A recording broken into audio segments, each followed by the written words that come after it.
Educational Truth Podcast. Jack just want to drink. Yeah. Yeah. My guest on today's episode of Educational Truth is an educator, a champion for all students, a thought leader, a doer, a doctoral graduate of the University of Southern California, the founder of Schools Program, a test preparation company. Listeners, I introduce you to Dr. Valencia Belle. Welcome to the show. Oh, thank you so much, Dr. Rucker, and fight on. You know, I had to Yes, throw right that on. in there for USC. So I've really been excited about getting a chance to talk to you. I got a chance to read an article, a well-written article about what you've been doing. But as we got a chance to talk before this episode started, you are the epitome of what I believe is what it's all about. Busy people get things done. And so you appear to be so fully committed and invested in so many different things. But before we talk about what you're currently involved with, which is many great things, many great items, I want to just kind of go back to little Valencia, if you will, childhood Valencia. Can you tell us about your origins and where you grew up and just, your family environment? Absolutely. So, little Valencia is the product of what we call a cross the tracks marriage. And my parents would never have met had it not been for educational equity, literally. So, my mother's family is originally from the Caribbean. They're from the Dutch West Indies, a very, very small island called St. Eustatius or Statia. 4,000 people on the island. Little history about Statia. First country to ever salute the United States Navy, which people do not even understand. So there's this huge cannon there. You know, there's all this history there. But my grandfather actually came to the United States to pursue a degree in medicine. And so his parents came over to Ithaca, then he went to, Cornell and then Meharry Medical School and moved to the South in a program that paid for the rest of his education if he wanted to work in an underserved community. So my grandfather and my grandmother met at a hospital called St. Martin de Porres, which was one of the first hospitals in the South to desegregate medicine. So you're talking in the early 40s and 50s.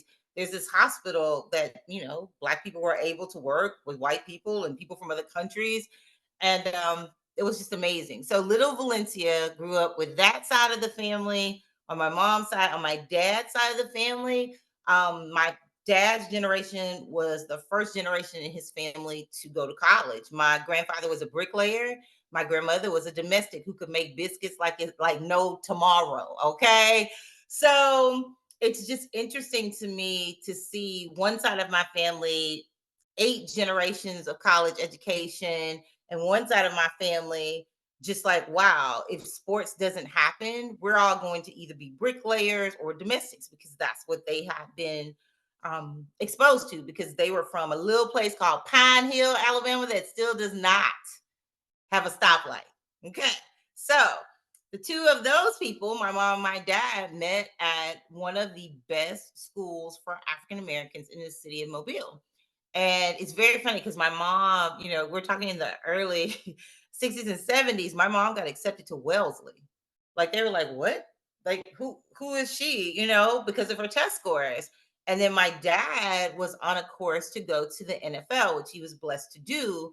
But it's just interesting to me how the test score in my family, I tell people I grew up in a very test score aware environment. Like my grandmother was like, if you want to be a nurse, you're going to have to take boards. It's a standardized test. My grandfather was like, if you're going to medical school, you're going to have to do well in undergraduate. You're going to have to take the MCAT. So the conversations in my home included, that you can take the ACT this many times. Do you understand that you're going to take the ACT and the SAT? And I had both of those dichotomies going on at the same time because I was also an athlete. So on my dad's side of the family, I had my grandmother just saying, I'm so proud of you. I never got to go to college, and promise me that you'll do something that doesn't involve your legs and your hands. If I don't remember anything else that Mother said before I died, she was like, use your brain, baby, not your legs and your hands. Those things can change. But that came from her experiences. Like she knew that if she broke her hand and couldn't clean up behind other people or cook for other people, the income in her house would be split in half. She also knew that if my grandfather hurt his hands or hurt his legs, he couldn't lay bricks. So the faster you lay bricks, the more money you make. And I got that same message from the side of my family that was 8 generations educated. They were like, you have to be able to get this many degrees. You want to get to your terminal degree. Don't let anything stop you from becoming the highest level of whatever you choose to do, whether you go into medicine or not. So it's just interesting how economically both sides of my family understood how important education was. One side from being denied the ability to be educated, and one side from understanding that 1 degree gave this many zeros, 2 degrees gave that many zeros, and 3 degrees gave that many zeros. Same message, just from a different lens. Wow. So just hearing that story is so beautiful because oftentimes people that come from our backgrounds, unfortunately, access to education for previous generations wasn't readily available.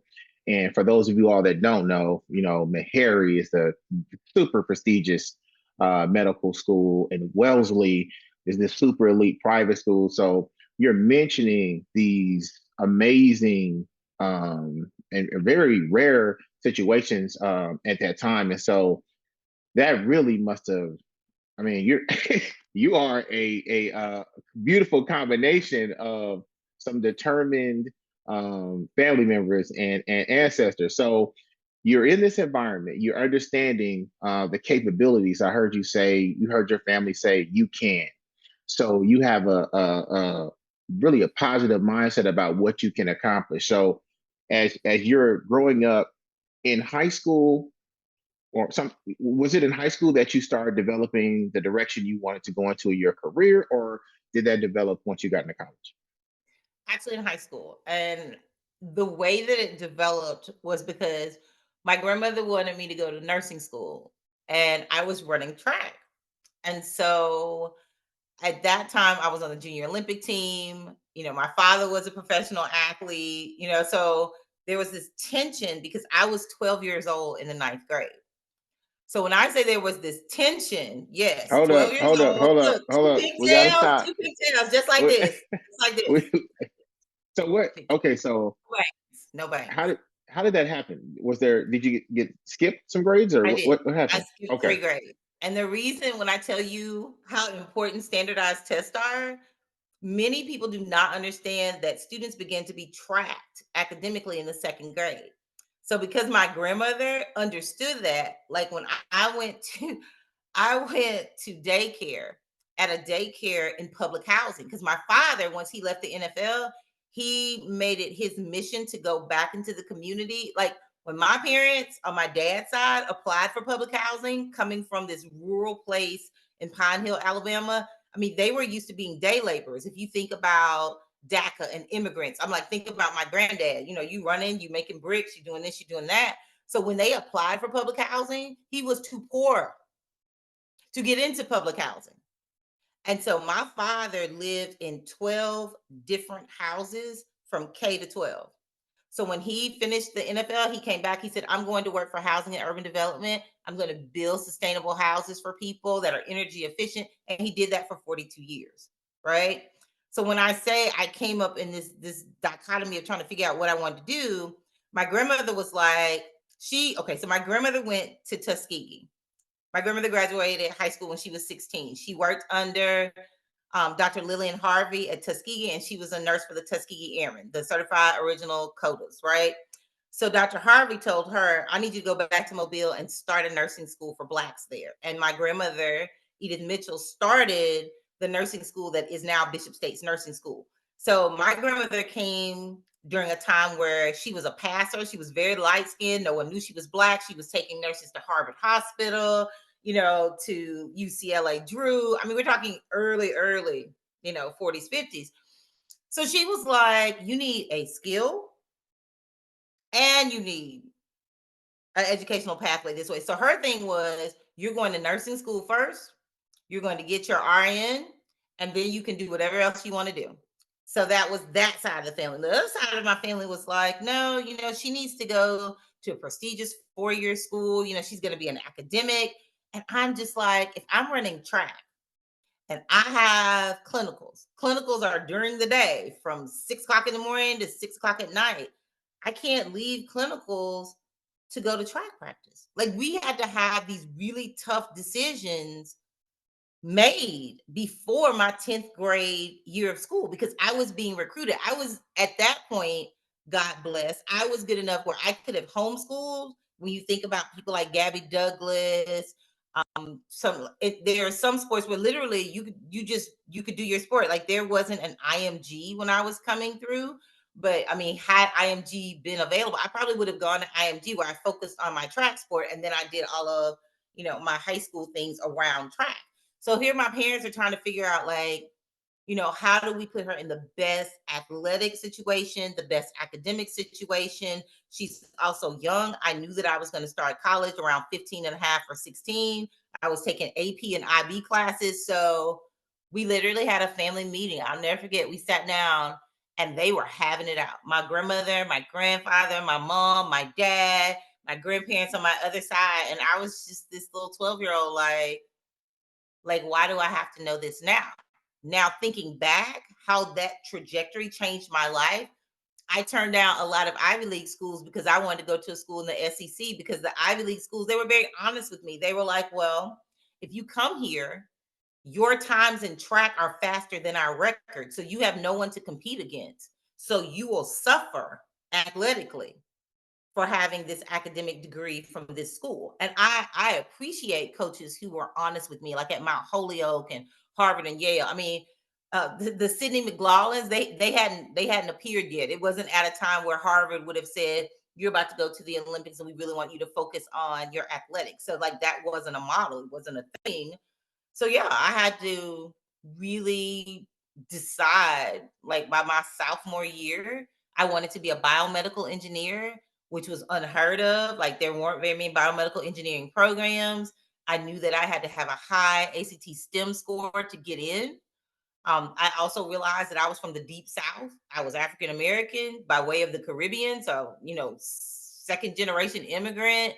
Who also on my other side of the family, we are part indigenous with Creek Indian. Like my family never made me tear apart any of my intersectionality. They're like, this is who you are. Now you have to determine what's the best fit for you. And to be quite honest, I had signed with the University of Tennessee. I had my orange stuff. I was ready to go. I had done an engineering program with them. God had blessed me at that time to be the SECME State Scholar for Alabama and one of the 7 NACME National Scholars for Engineering. So I had a full track scholarship and a full academic biomedical engineering scholarship from the University of Tennessee. And you talk about heartbroken. My father, being the protector that he is, he calls back to the University of Tennessee. He's like, I need you to understand that my child is 15 years old. What are the legal ramifications of a 15-year-old living in the dormitory? They hadn't even thought about it. So they had a rule that I couldn't be in the dorms unless I was at least 17 to 18 years old. No one had thought about it. And my dad was like, so what are you going to do about housing? And they didn't have an answer. Here comes the University of Alabama. This man picks up the phone. He's like, we've never had a NACME or a SECME scholar from Alabama go to school outside of Alabama. 2 adults had a conversation. Another $100,000 was given for scholarships. I was in the car with my Tennessee stuff on, Dr. Rucker. My dad drove, took a turn on Highway 43. So I was like, well, maybe he knows a different way. Because normally when we go to Tennessee, we go up 65. Yeah, 3 hours later, he said, you will never understand this until you get to be an adult, but I'm a father. And you're going to the University of Alabama. I mean, when I say mortified, I was like, but what about, I'm on a poster at Tennessee. Like, my best friends are there. I had met the man I thought was gonna be my future husband there too. He played football. I was like, you was messing up my whole life. Like, you're messing up my dreams. And it was so funny. It was like the day before school started. So then I had to go to the athletic department. I had to go and get my books and everything. And they have a place called Coleman Coliseum. So you used to go and you sign for your stuff and whatnot. And so I went to sign for my scholarship. And at that time, they had the old Scantron sheets, they printed out for scholarships. So I'm in line with all the athletes, and I'm just so bummed because I'm like, my parents just dropped me off at this school. I had been there before for some things, but I was like, this is not where I want to go. So I get to the scholarship, and the lady's she like page after page after page after page. So then she calls someone over, and she page after page after page. And so she said, "Yeah, this is correct." So they give me a check, right?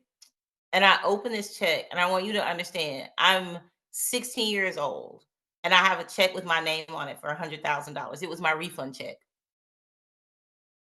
Right.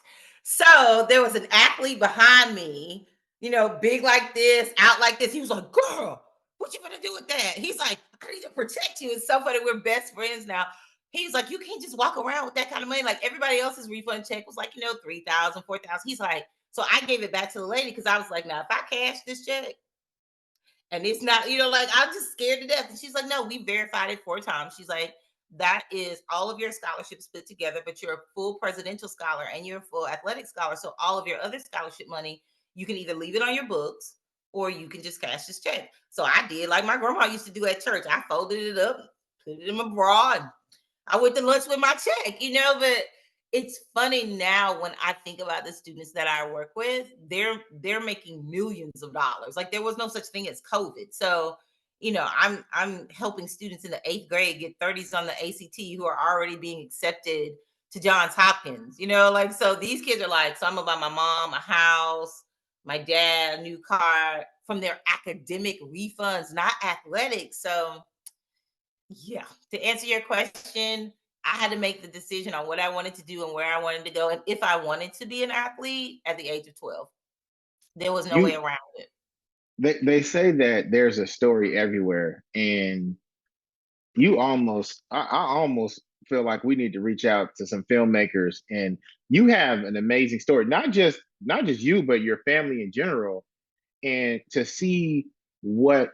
So I love when people can kind of do backwards mapping, and they kind of already know, hey, this is where we want to head.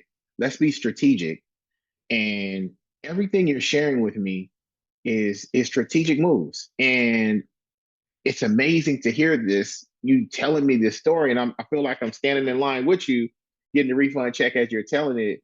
Dr. Bell, this is amazing. And I don't, I mean, this could be one of the best motivational stories Oh, as we talk about Black history and just student opportunity. So I almost want to park the cart there, but I know we have to move on because you're doing so many other things. Okay, so prior to us starting the show, you shared opportunity, and I know I'm missing a lot, but you shared an opportunity that you had to go to Harvard. So can you get me right up until you went to Harvard?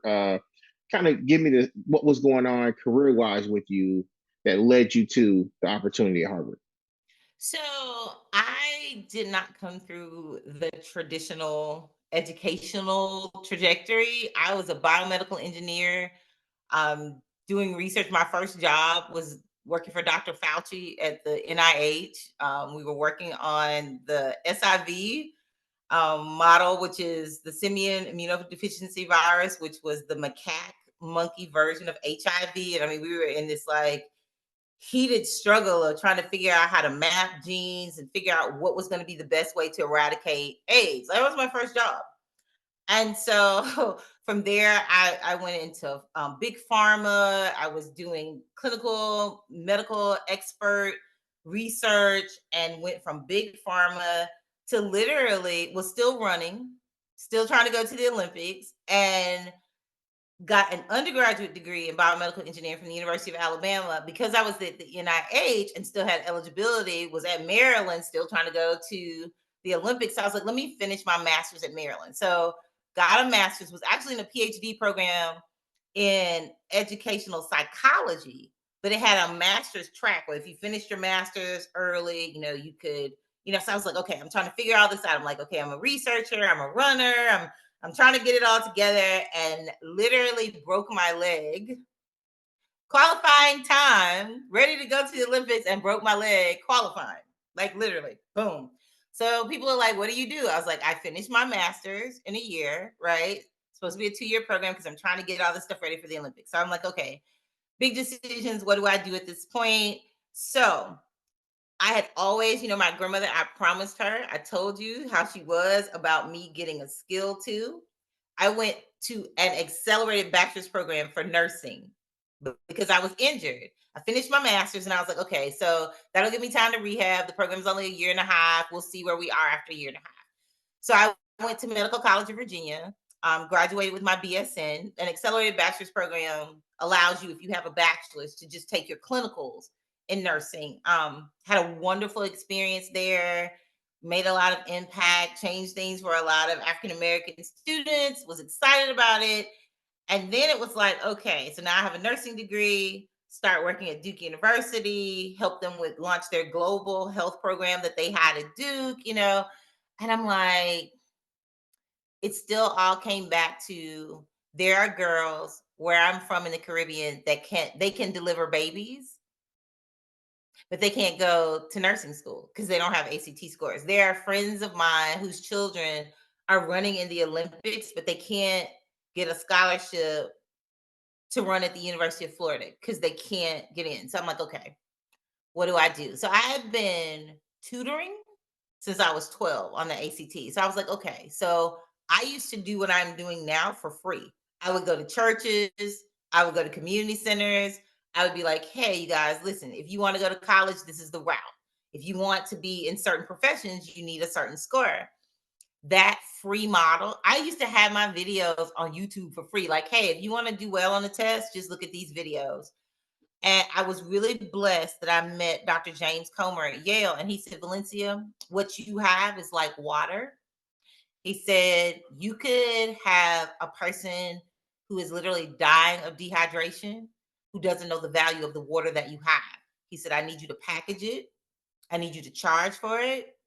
And I need you to let people understand the value of what you're doing. So I was like, okay, because he had a school development program. I was blessed to have met him. And I was like, I don't want to try to change the systems. One of the best things that he did for me was make me really hone in on what part I thought I could play in changing educational equity. And I was like, I can't do systems. If anybody who knows me, they know I speak kid. Like adults, like the meeting to not change the life of a child, like that wasn't me. So I was like, okay, I don't want to make individual children culpable for system factor failings. I was like, I used to write that on on my mirror, literally. I was like, children shouldn't be at risk because of the systems that are around them.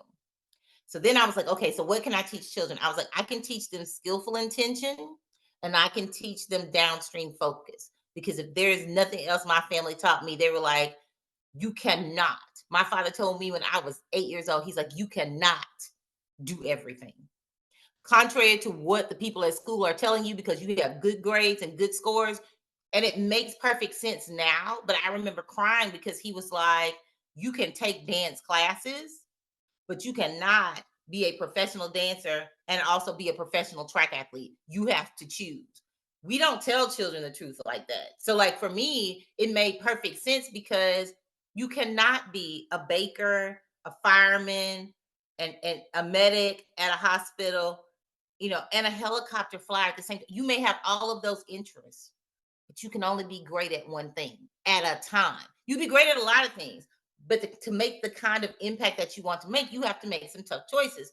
So here I am, and I'm like, okay, I'm in nursing, but I'm still in nursing education. I'm still making all these impact. It always went back to why can't the kids get a score to do what they want to do? So I was like, forget it. I did what Dr. Comer did. I literally charged $25 for my prep class, and people would scream, $25, and then I didn't even know that test prep was a thing, Dr. Rucker. Like, I didn't know anything about the Princeton Review or Kaplan or Huntington. Like, I grew up in the hood, like 36617, Tomanville. Like, the school that I would have gone to is poor performing and has been poor performing for the 52 years that I've been on this earth. Two of the schools that I would have gone to are completely closed right now. So there wasn't and probably never will be a brick and mortar test prep company And the joke I used to tell people, if there's no Publix, there's no Huntington. So like, I was like, how can I get this information to children in the easiest way possible where kids can get what they need to get and get the score they wanted? I was like, I can do this virtually.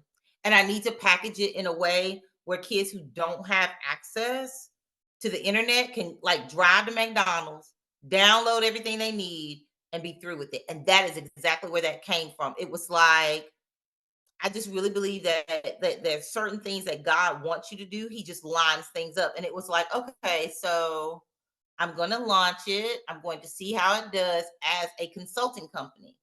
And I focused initially on athletes and nurses who could not get an 18 so that they could go to upper division of nursing school in honor of my grandmother, because we started a nonprofit when she passed away in 2009. And we asked people in lieu of giving, flowers. And I was like, no, give me money so that I can pay the $68 for the kids to take the test because they can't come up with the fees anymore. And give me money to train other people to teach ACT prep like I do. And the rest is history. Like 2009, we launched. 2014, one of my old mentors came back into my life. Dr. Letitia McCain, who was the first African American to get a PhD from the University of Alabama in chemistry, graduated from Alabama State when she was 19 years old. And she was my model because here I am, I'm 15, she's 19. I get to the school and she's the only Black instructor in organic chemistry. But I knew her from home, and she was like, yeah, come here, do some things. And she's the person, when we got back together, literally, she was the academic dean at a community college, and she said, launch it here. And when I say when we launched it, I mean the persistence. 98% of the people who came through the class got a score increase of 5 to 10 points. They all went to nursing school. The athletes started signing. And at Bishop State Community College, we called it the GEM program, Jumpstart to English and Math, because now the students did not have to take remedial English and math classes. So they were actually graduating in 2 years from the 2-year school, as opposed to the other students from the community. Their ACT English scores were lower than 18 and their math scores were lower than 20. So those students had to take like 2.5 years of remedial classes before they could start their 2-year community college program, and they ran out of money. So that's how it all started. I know there's a lot. You are dropping gems. You might have to charge for this. You are dropping so many gems. So a couple things as I'm listening to you that I think are so profound, and I hope the listeners can kind of gather from you. The first thing is that you are a person that you made sure that you understood the focusing of one thing at a time.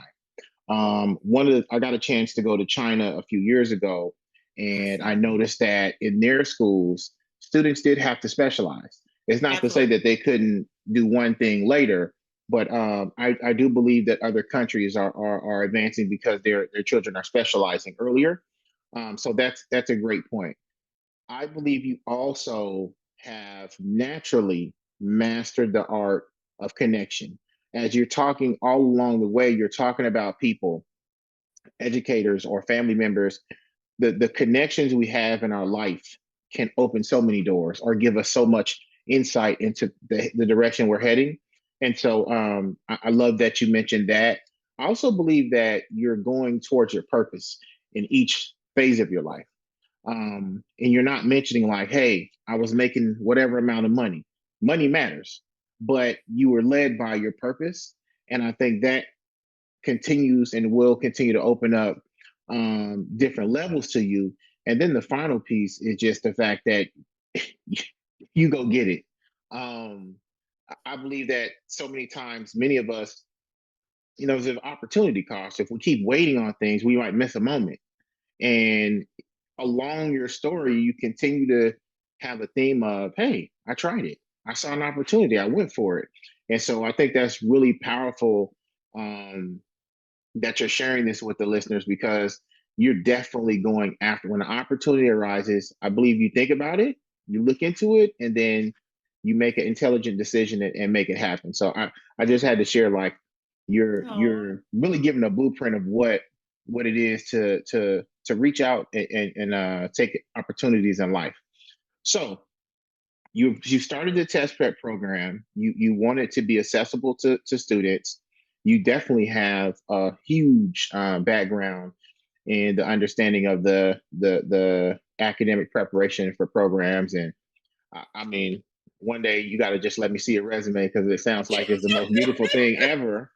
Your resume sounds like, for those of us who look at resumes all the time, I'm like, I would love to see Dr. Bell's resume. So how do you end up? How do you? What happens when you're at this Harvard program? So, first of all, I applied to the program because I received an email, as happens most of the time in my life. This random email comes and says, "Hey, we're having this institute to come to bring thought leaders together to try to figure out how to fix broken schools." Okay, so immediately I'm like, schools are not broken. Schools are not broken. Like, let me like I'm drawn to it because I'm just like, are we talking about the children? Are we talking about access to finance? Like, what's going on? So I literally emailed the person who was on the email and I said, I do not work at a school system. I am not an educator. I have a test prep company, but I have taken the following 50 schools around the country off their poor performers list in 5 weeks. That's my definition of educational equity. She didn't email back. She called. She said, "What?"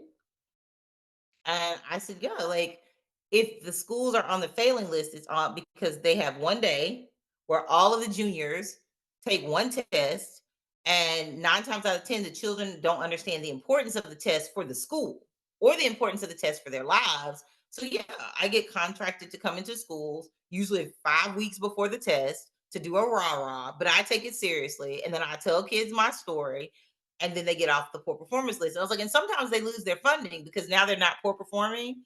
And now the kids have really good scores. And they're like, I'm the person that takes away the cotton candy and the bikes and all the movie passes, all the things that they think are going to extrinsically motivate these children to do well on tests. And she said, well, we have an institute where we bring in leaders to think about this. And I was like, oh, okay, talk about funny. Never asked her how much it cost, never thought about like any of that. I was like, okay, what do I need to do? And she said, you'd like to come? I was like, yeah, because I want to be in the room. So like I literally need to write a book called Table Makers because I stress this to my children all the time. Sometimes when you're invited to the table, the seat is not catered for you. I'm 6 feet tall. So like when I explained it to the children, I was like, an average airline seat is not catered for me, but I still want to be on the plane. So sometimes you have to get to the place to let people know there's a different way that you might need to look at this. So she was like, okay, well, fill out this form. Da, da, da, da, da, I fill everything out. And then at the bottom, it says, if you want to be considered for a fellowship, tell us what you would bring to the program. I was like, bet, I'm in. Because I was like, tell me how we're going to use the Title One money that we already allocate to these schools with return on expectation versus return on investment. They were like, what? I was like, what is your expectation? You have already said that the schools are poor performing. Is there an expectation in 1 year to get the schools off the poor performing list? Or are we going to continue to just pour money into a program that we know has demonstrated it is not working? I was like, that's my definition of educational equity, giving parents and students the choice to choose who they want to take test prep from. We have school choice, but we don't have test prep choice. Another phone call. So, who are you in education? Point blank, who are you in education? I was like, what do you mean? Do you have a doctorate? No, I do not. Do you have a master's? No, I do not. Where have you taught? I was like, I taught for a year and a half when I was getting my master's as a part of a family studies system engineering program. Like I went into a school and they were like, well, we can't pay you for your test prep stuff, but we could actually give you college credit at the University of Maryland and we could pay you to be a math teacher because we have a need for math, but we really want you to come in here and raise the scores. I was like, whatever. I didn't do it for the pay. I did it to write my master's. So I was like, if I can use the data on the girls that I'm working with, which were STEM degree seeking girls from the inner city, I was like, okay, I looked at one of the professors that was in his class, and he had this theory that, we went to head about it because he was like, well, African American girls who want to pursue STEM degrees are not necessarily educationally ready for STEM. And I was like, that makes no sense. I'm here. I already have a biomedical engineering degree, and I grew up in a zip code worse than the zip codes you're working with. I was like, perhaps it's the person who has come to talk to them about STEM, who doesn't look like them, who doesn't speak their language, and who also doesn't understand the huge, heavy lift it is for a child who has no calculus in their environment to come to school calculus one ready. So I was like, I'm gonna take your model, I'm gonna put my spin on it. I'm gonna write my dissertation. I'm gonna get published from it. Lady, she calls me back. She's like, we have never invited a test prep company to this. Are you coming up here? I'm not coming up here to meet superintendents for new contracts. I'm literally coming to tell you there's a different way. She said, fine. Got accepted. And they were like, oh, it's $20,000 a person. I was like, okay. She was like, who's going to pay for it? I was like, I don't know. If God opened the door for me to get in, he'll figure it out. She's like, you already booked my flight. I was like, I don't know who's going to pay for it. I get a call 2 hours later. Hello, I'm whomever. We've decided to go ahead and give you a fellowship to come. I said, great. So I already prepared to pay. So since you're going to pay for me, I called 2 people, one who was in graduate school and one who wasn't in graduate school at the time. I was like, if I am coming, you're coming with me.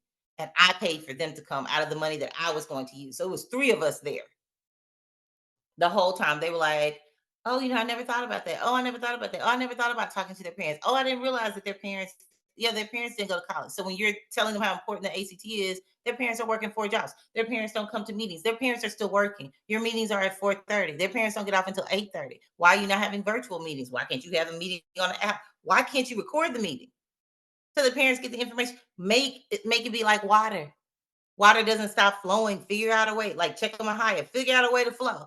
They're like, oh my God, this is amazing. So I walked away and people were like, can we contract with you? I was like, no, I came to learn. I didn't come to sell a thing. I just want to learn.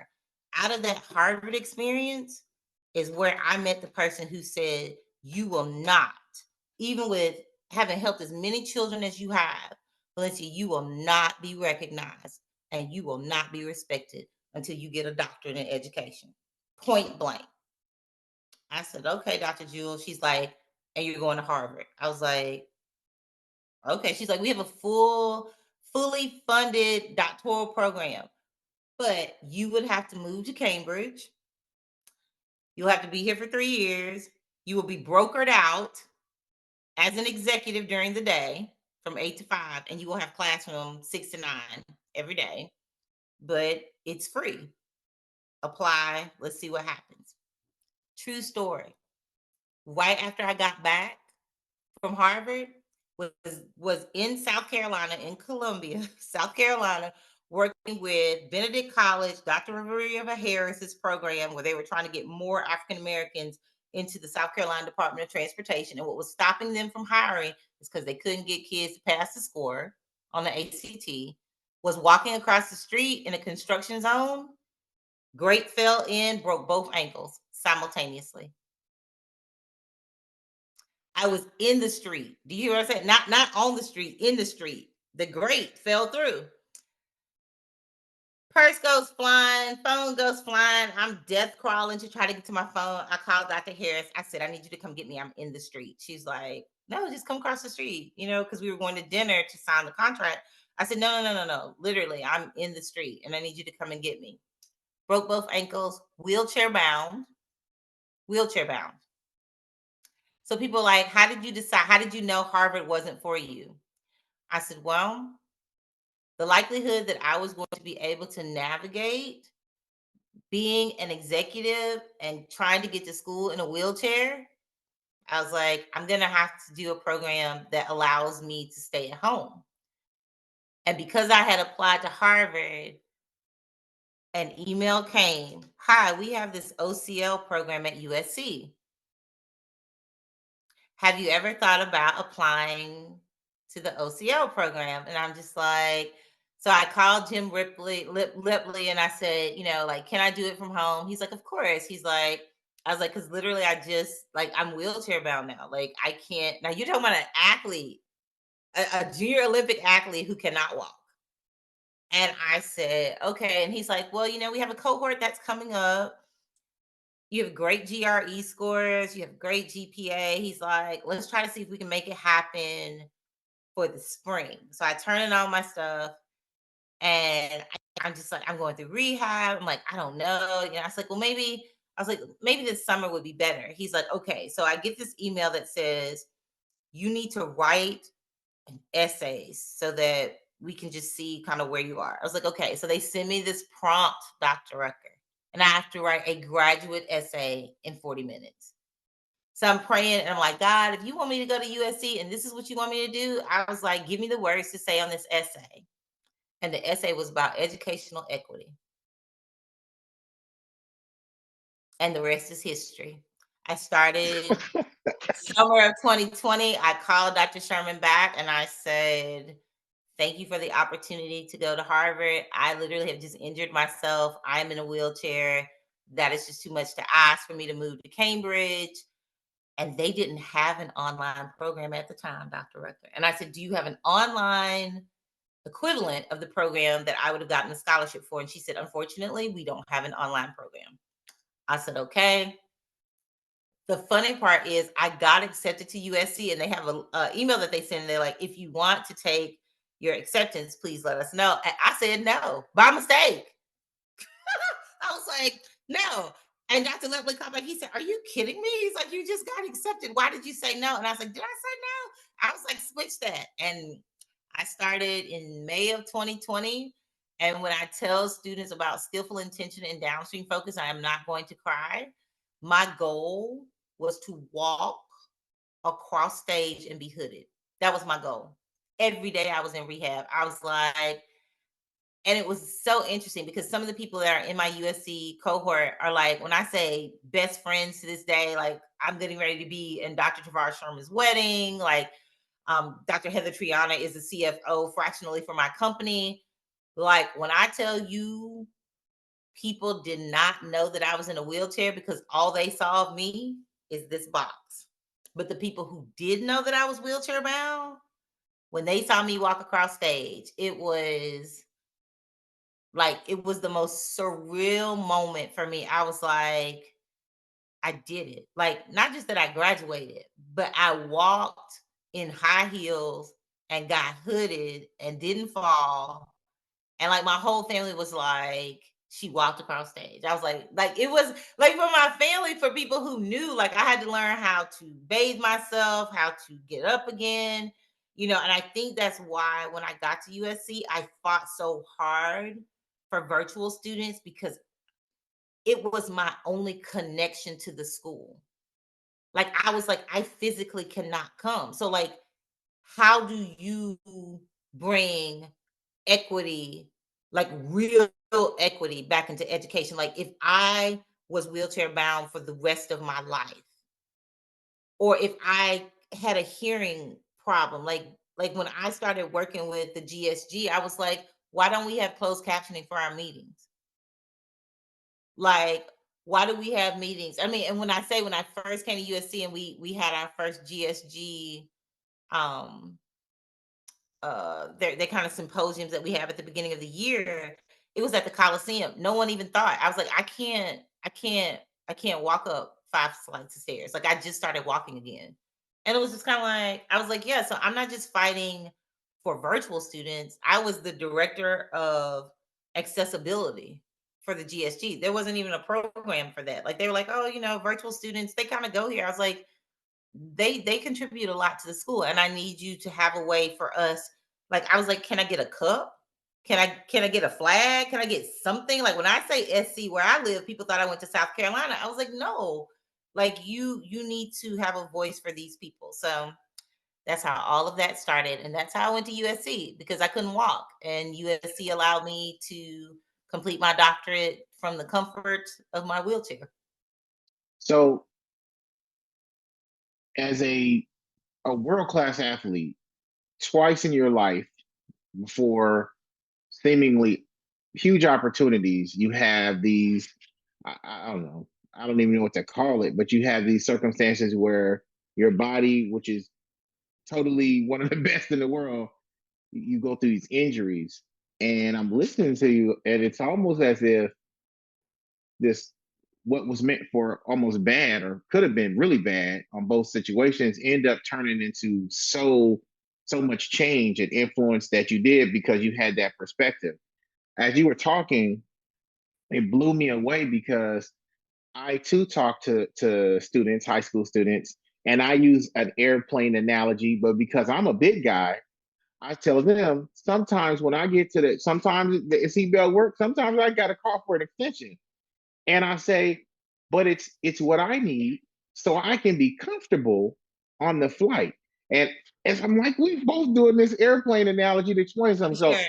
oh, this is so good. So okay, so you're you're in the program. So at this point, is your school's um business in full flight yet, or are you more still developing it to where it is today?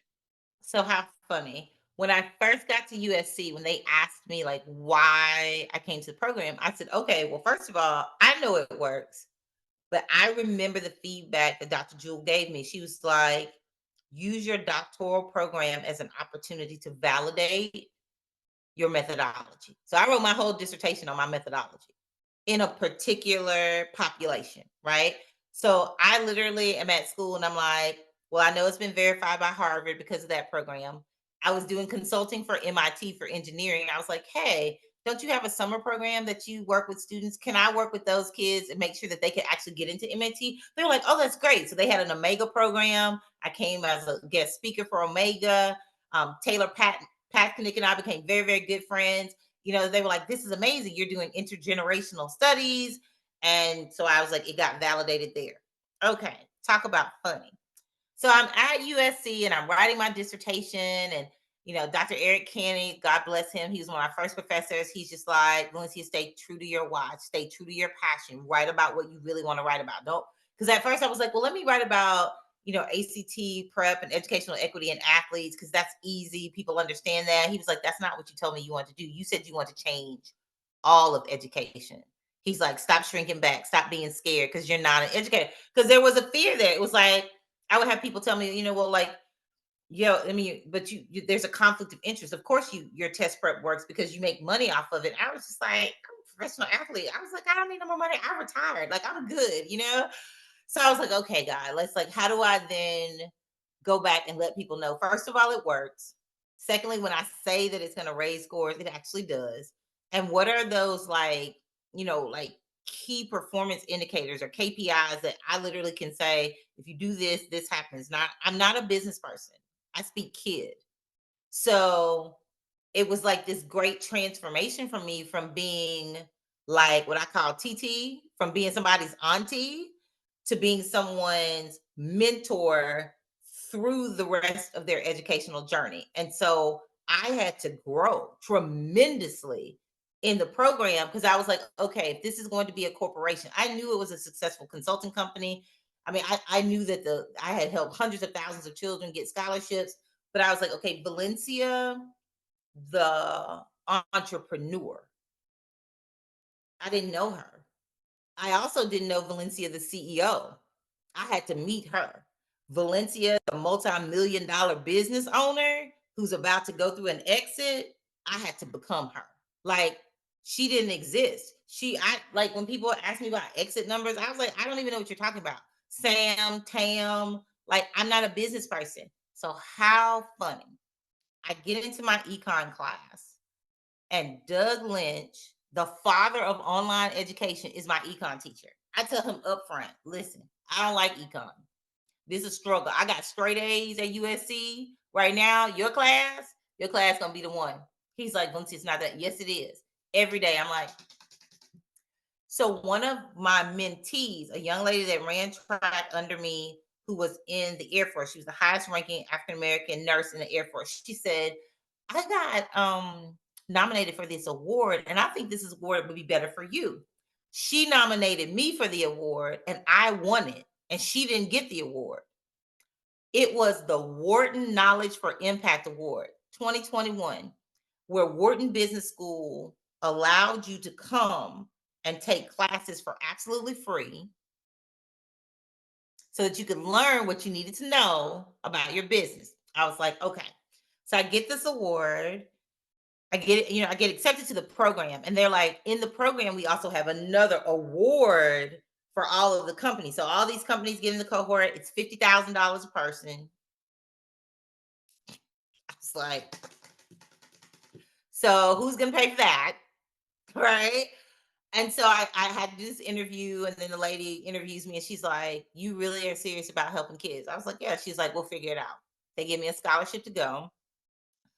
And of the companies, they picked 6 companies that they felt like they did case studies on all companies that they felt like were really making global impact. So you want to talk about frightening, Dr. Rucker? It's like I'm in Yahoo News. I got picked as one of the top 6 companies. Now at this point, I'm a for real corporation. I'm trying to like pull stuff together because people are like, you're in Yahoo News. Like everybody's trying to get in the test prep company. And they're like, this is like some little consulting company. Like, who is this chick? I'm like, oh, I'm a doctoral student at the University of Southern California. And so I reached out to Dr. Lynch and I said, so, I don't understand econ. I was like, but more importantly, I don't really even understand about becoming a benefit corporation, like figuring out if I'm supposed to be an S Corp or a C Corp. And the funny part was I was applying for the program and he had taught at Wharton and he was like, I can't write your recommendation for some conflict of interest things, but he's like, I just met you. Like, I don't really know you like that. He said, so we have an accelerator at USC, a business accelerator for educational companies. Who knew? Yes, it's called USC Adventures. He said, I cannot tell you that you will be accepted because you have a baby company. Like these people have real big companies. He's like, but our focus is on women and BIPOC founders. He said, Valencia, just apply. Got accepted to cohort 4.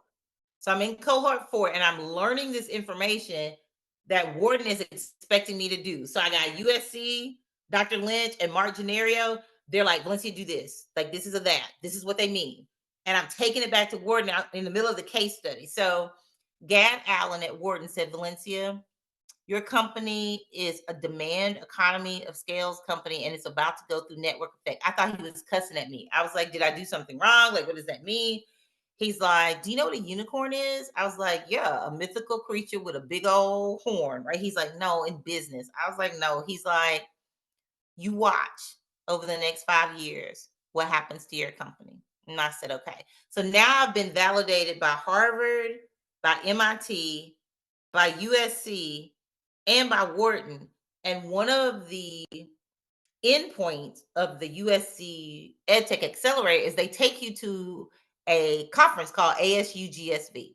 It's the best EdTech conference on the globe. So we get to pitch there because we're in the EdTech Accelerator for USC. So they have all these people who come and they're angel investors, they're venture capitalists, but they come and they hear you pitch. Like I didn't know anything about pitching, but they make you pitch in this program. So I pitch and I start meeting all these people who are like, no, Valencia, you have a globally impacting company. Like our kids in Lagos, Nigeria, they need scores. Our kids in India need scores. And literally that is how my brand went global. We have been doing lots of work in the US, but that's how I met Dr. Osami and ended up at her school in Lagos, Nigeria. That's how I met the people in India. And so it was like after that conference, boom, schools was all over the world. But I'm crying because the school that I was supposed to go to in my hometown is still poor performing. And so there was this big dichotomy of a fight. It was like, that's why I said I have to write this book called Table Makers. I was like, every setback in my life, my mama used to say there's no such thing as a setback. She played tennis. She said you get match game set. It can either set you up or set you back, but you still have the racket in your hand, Valencia. She's like, what do you want to do? And I was like, I want to be such a global force that my local school system calls me because they read about me somewhere else. And they say, this is ridiculous. She lives right here. And that is happening right now. I could not have the conversations. People were like, oh, that's little Lindsay. Oh, that's such and such's granddaughter. Oh, she has this little test prep thing. Now, I was like, you can't even speak to me. Like, it's like Steve Jobs and the iPhone. When you want your iPhone fixed, you don't speak to Steve Jobs. And it's funny now to even understand how I had to literally step back and say, okay, This is a multi-million dollar corporation. I am the founder. Now I am hiring people who have better skill sets at different things. All I did was found it. God trusted me enough to give me the roadmap. Now it's time for me to develop the GPS system. Like the Oh, having that's the good. roadmap, Oh, say that. having Say that the again. roadmap. Say that again. Say that again. Say that again. God gave me the roadmap. Like he trusted me enough. He's like, you've been faithful over the little things. But now, Valencia, like you have to go back and really start to say, okay, there has to be more technology. Somebody else has to take what you've been given, and you got to make a GPS out of it. It's got to be where kids, if they need to try to figure out how to go to do this, and this, there's an app for it where they don't have to meet me. I'm at a point now where I realize if I died tomorrow, schools would be fine. Kids would still be serviced. And I think that for me, that was a level of growth that I had no expectation of even aspiring to if I had not been at USC. Like Doug and Mark pushed me so. I was like, I don't know how to do that. They were like, we'll teach you how. I was like, no, you got to teach me before April. So when I went and I pitched, right?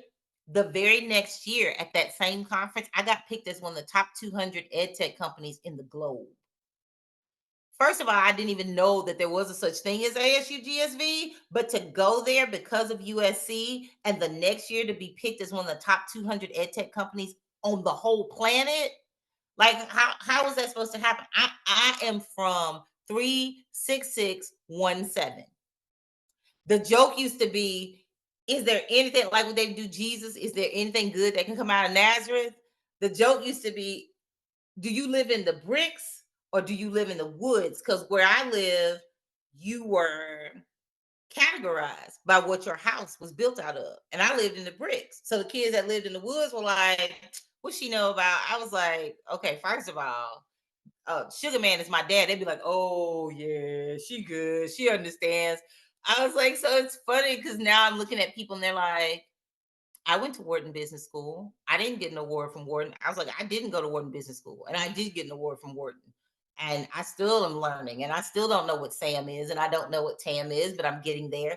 I also have a debt-free company. I did not take out $9 million to get to MVP. We're debt free. We bootstrap this. I think that's also because I'm from the hood. Like I like the thought of taking out 15,000 million trillion dollars on something that I owe back to somebody else that might not work. So again, certain people have the ability to lose billions of dollars of other people's money and get a second chance. Less than 1% of 1%. I could write a book about that. When I was at the NIH, they were like, less than 1% of African American females have the opportunity to ever work at the NIH, let alone to be here on fellowship. Less than 1% of 1% of African American females get venture capital as well. So if I do take money, it's got to work because there are millions of other Black women coming behind me who, when I fail, they don't get another shot to get venture capital. So that's Okay, how that. so let's put this out. Let's put this out in the universe now. By the end of 2024 or the beginning of 2025, your book by Dr. Belle, Table Makers, will be in existence. I'm throwing that out there right now because I am from Pine Bluff, Arkansas, and I bet it's identical Okay, to where stop. you're from. Stop, Okay, Dr. Rucker. Stop. yeah. You ready to fall out your chair? What's that? My father, Donald Bell, Hmm. just got inducted into the Arkansas UAPB Hall of Wow. Fame for football. Oh, he went to UAPB? My father That's where I went. still has the record. He was the quarterback at UAPB and still has the record there for SWAC. Okay, so we're this is hometown conversation at this point. That's Right. When you amazing. That said is Pine amazing. Bluff, I was like, Yeah. yes. Okay, so Golden please, Lions, yes. I'm yes, sorry. congratulations to your father. Yes, I'm a proud Golden Lion, and Yes. I am here. Here's what is I hope people can take from this conversation.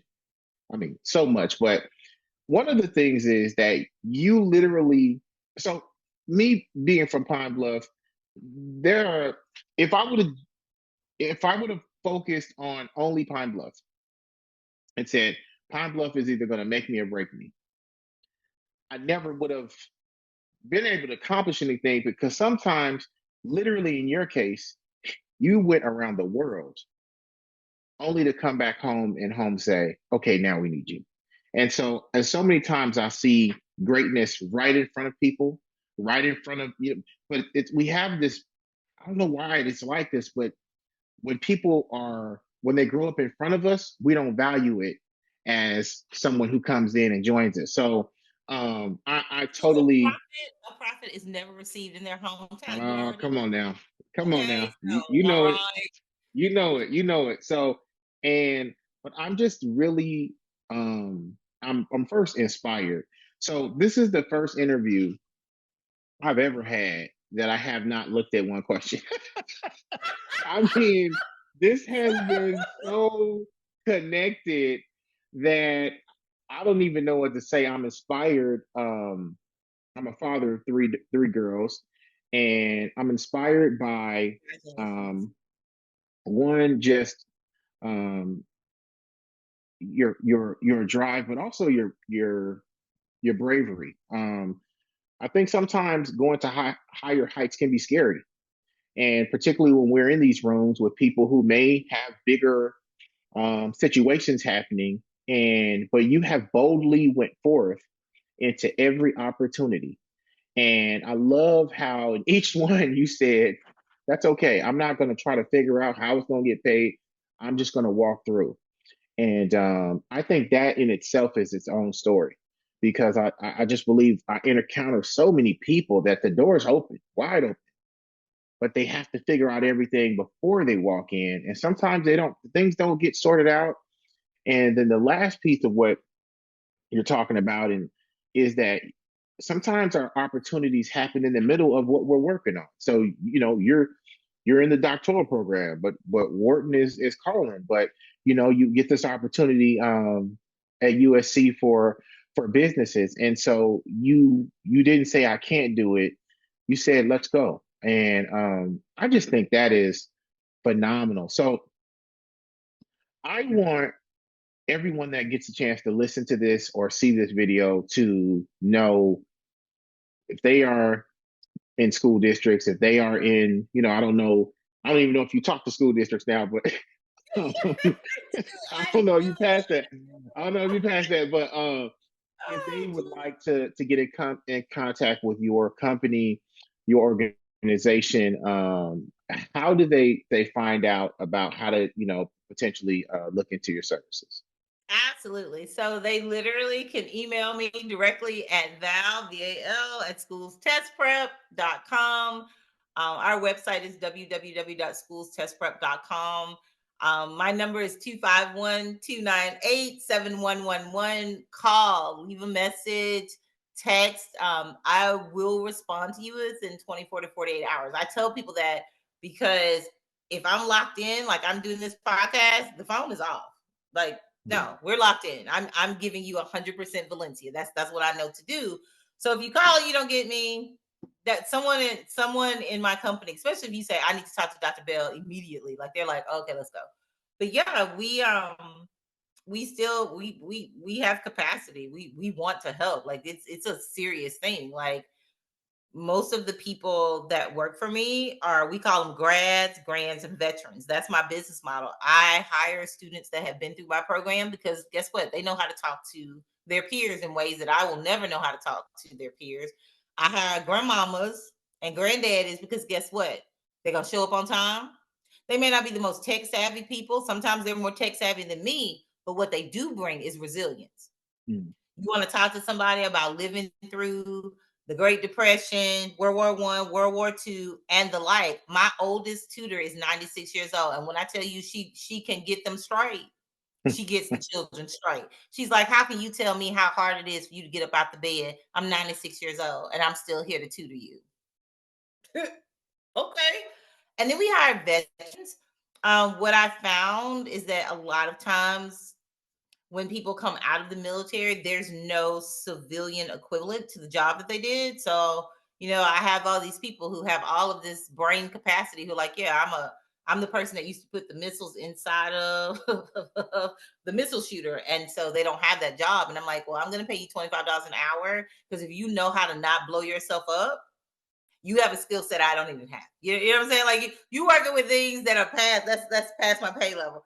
So we just found out that there were just so many students that I was like, why did you go into the military? They're like, because I couldn't do something else I wanted to do.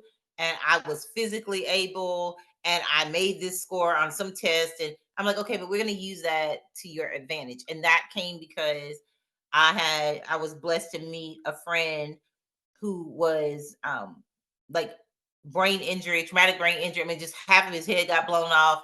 Just young guy, went into the military, want to take care of his family, and like he's like, people won't give me a shot because I have a traumatic brain injury. He's like, but I fought for this country, and I don't understand why I'm unemployable, except for things like it's okay to put his face and his story and all of that onto some military story of bravery and like he's like that's not my story anymore. Like I want a job. Like I want someone to look past the sometimes I might have a small memory loss, but I can do this. And I was like, fine. He's one of my best tutors, and he ended up bringing in all these other people that I would have never even known to hire because if I had put that job on Indeed, I never met that group. And it still goes back to being relational. Like I am not a transactional person. I don't even know how to be transactional with you. If you want to be transformative, if we're going to make some things really happen, let's do it. But like, I innately do not know how to take and not give. And so if Mm, listen, if we mm, try to do synergy, if I'm trying to make mm. your life better, like my little niece says, if you leave a little sparkle wherever you go, people will always be able to find you because they're going to follow the glitter. No problem. I'm trying to make life better. Like, I don't want people to have interactions with me and their lives not be in a better place. If that's the case, then I need to check myself because I'm not living life on purpose. When Wow. life is almost taken from you twice, you look at Yeah. things very differently. It is a miracle that I'm sitting before you today. I could have died.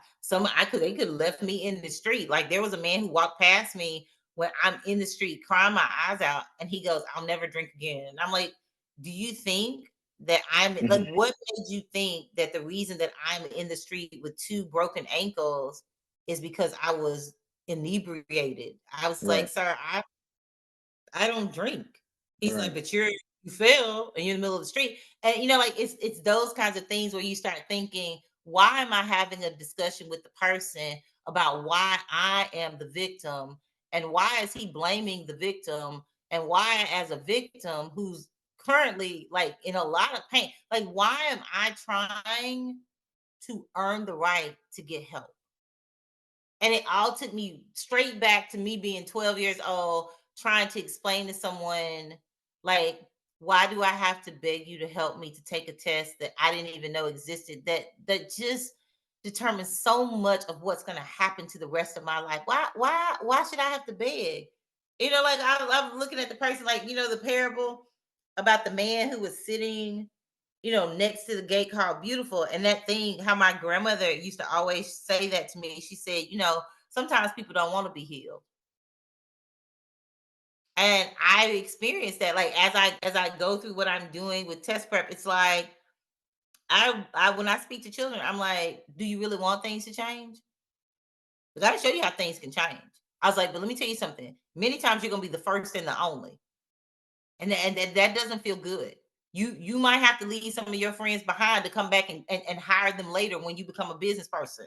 But some people you're gonna have to just leave behind. Your parents, they may turn their backs on you because you are no longer gonna be able to be the babysitter for the other 5 children because you have some things you got to do. But if you want to be healed, if you want to go to the next level, I'm going to illuminate a path for you where all you got to do is just have skillful intention and downstream focus. And I promise you, as the children say, on God, I promise you, if you walk out these steps, even 3 of the 5, your life will be different than it was before you started. And then it's funny now because I'm working on the children of the children that started with me. And they're like, I just had a baby. Can we start now? No, I started in third grade, but they're in the first grade and they're reading like you told us to, and we don't let them watch TV. And they're I was like, you're doing all the things I told you, and that's wonderful. But I started in third. Well, you need a program for K1 too. Because these are students who made, like, athletes who made 34s on the ACT, or people who weren't even thinking about going to college, but now that you have a 34, 35, 36, true story, make you laugh. I had a student who kept calling me and he's like, my mom put me on punishment. And I said, why? She's like, because this person from Yale keeps calling her job and they have to pull her off the Yale? floor. Think about what I'm Wow. saying. They're pulling Yeah. her off the Amazon floor to talk to her because the only working phone that this child had was the phone at the Amazon work site.